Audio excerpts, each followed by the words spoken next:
Hey, welcome back. Well, cottages can be a place to unwind and relax with family, but it's not that way for everyone. Go-to grandma Kathy Buckworth back in person for the first oh my gosh, it's been 2 years of Skype, and yeah, welcome to our new studios. And it's a beautiful, beautiful venue. Thank you. Amazing. We built it for you, one of our regulars. Thank you so much. Yeah. Yeah, because we love your segment.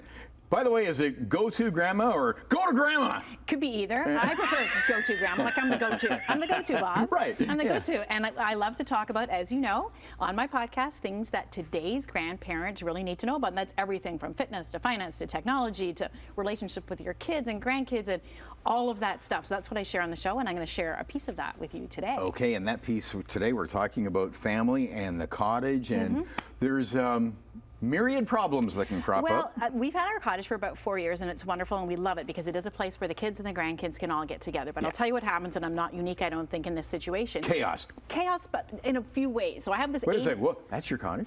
Yeah, nice. Nice. Yeah, right. Well, we have four Gorgeous. kids and 2 grandkids, so we needed space was our #1 thing. Yeah. And that's what we looked for. And So what are you doing here? I'd stay there and do this on Skype. I have done know the you show have. from there.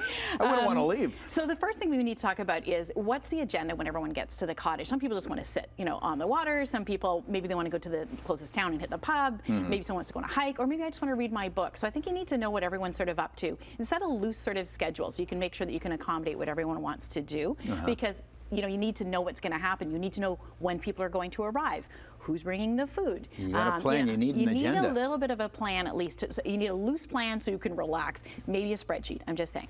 So the first thing you need to do is this agenda. When the Excel documents that come out, you ruin everything. Exactly. And bedrooms. Now we need to consider bedrooms. For instance, we learned pretty quickly: don't put the tiny newborn baby underneath the kitchen, where everybody is walking around. So you need to plan out the bedrooms, and not just who's going to sleep where, but don't always assume you know who's going to sleep in the same room together. Maybe those siblings fight. Maybe that wife doesn't sleep with that husband because they snore all the time. That's reminding me of Morning Live. We did a show from Camp Wanakita, right? And it was a sleepover.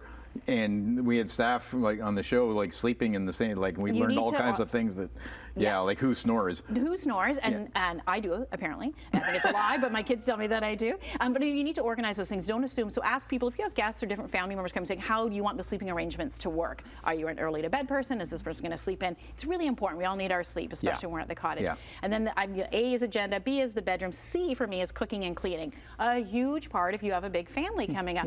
So do you have half of my family is vegan? Are we going to be able to get vegan products when we're way up in the woods? Do they need to bring them with them? What is the schedule for eating for a lot of people? Are people sleeping in? Maybe someone doesn't want to cook. It's not fair because you're not sharing the chores. This guy, look at him, He's covered. That's Cam. But who's going to clean up as well? So if you're not into the cooking, you need to be into the cleaning. You need to pick it because it's not fair to sort of land it all on the parents or the grandparents. Which a lot of us do.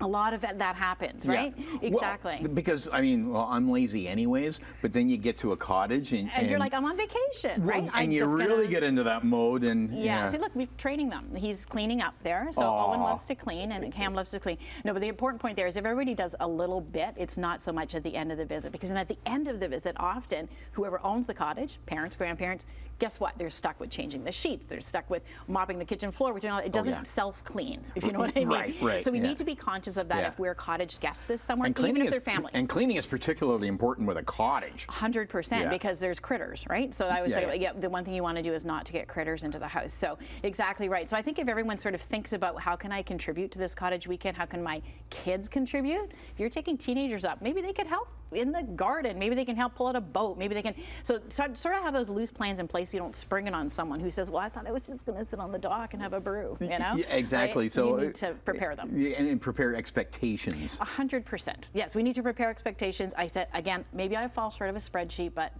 maybe not. You know what I mean? A loose agenda, a plan, and then closing up the cottage either at the end of the weekend or the end of the season takes a lot of work also. Right. So you want to start putting together that list in case a member of your family is closing it up and not you. Yeah. So you need to, turn this off, turn that off, make sure the water is out, make sure all of those things. Just write it down. We keep a binder at our cottage where we can flip to all the different sort of things we need to do. You're so organized. Sometimes. Yeah, that's why we have you on as a regular. Go to Grandma. Go to Grandma Kathy Buckworth. Thanks, Bob.